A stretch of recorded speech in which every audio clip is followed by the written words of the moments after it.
গাজায় ব্যবহারের সম্ভাব্য সামরিক পণ্যের রপ্তানির ওপর নিষেধাজ্ঞা বহাল রাখার ঘোষণা দিয়েছে কানাডা। ২রা আগস্ট এক বিবৃতিতে দেশটির পররাষ্ট্রমন্ত্রী আনিতা আনন্দ এই সিদ্ধান্ত পুনরায় স্পষ্ট করেন।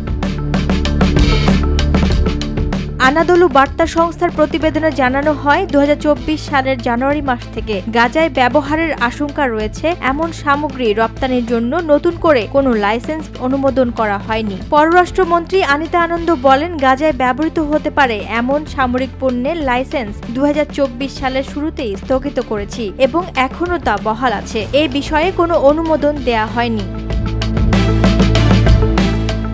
তবে ২৯ জুলাই প্রকাশিত ৪টি এনজিওর একটি যৌথ প্রতিবেদনে দাবি করা হয়, নিষেধাজ্ঞার পরও কানাডা থেকে সামরিক পণ্য ইসরায়েলে যাচ্ছে। তারা মিলিটারি ওয়েপন পার্টস ও অ্যামুনিশন নামের সামগ্রী সরবরাহের কথা উল্লেখ করে ইসরায়েলি ট্যাক্স কর্তৃপক্ষের তথ্য উপস্থাপন করে।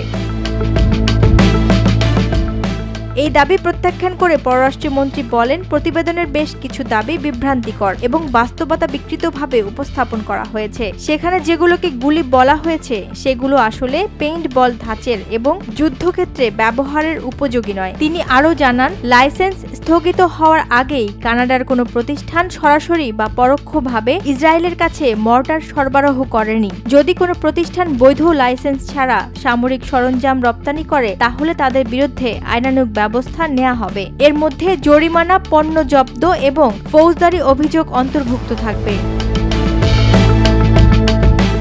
অন্যদিকে অটোয়ায় আয়োজিত এক সংবাদ সম্মেলনে ফিলিস্তিনি যুব আন্দোলনের নেত্রী ইয়ারা সুফানি বলেন, কানাডা সরকারের অস্বীকার সত্ত্বেও তারা এখনও ইসরায়েলকে বাস্তবে সহায়তা দিয়ে যাচ্ছে। এ সময় তারা বাণিজ্যিক শিপমেন্টের কাগজপত্র প্রদর্শন করে।